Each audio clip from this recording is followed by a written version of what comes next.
Hi, I'm Phil Bridges, owner of Straight Arrow Repair. Ever want to know how a repairman fixes things? Well, come with me and I'll show you how I solve problems. Let's make things better together.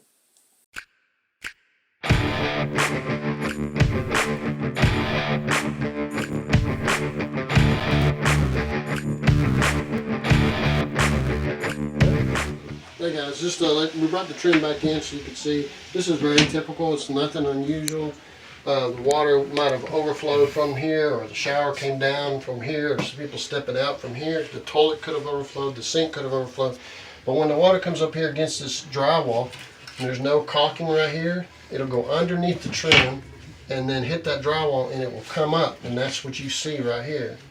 It's coming up the drywall and it stains the trim at the same time. Because it soaks into the drywall, right? It soaks into the drywall, comes up here.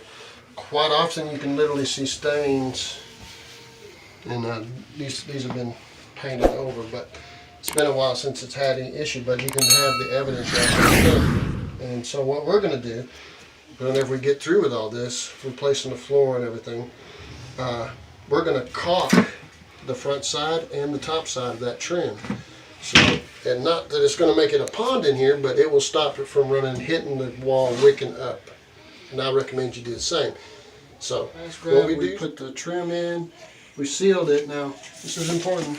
We sealed it at the bottom and the top of the trim. So, if anybody steps out of here or it splashes off the shower, comes down, it won't go behind there. It won't go underneath there. And Phil Bridges. If you like what you saw, you think it might be helpful to somebody else, push that like button and let other people know what you and I now know. And we'll work together toward making a brighter future. And by the way, we're not Americans, we're Americans. See you next time.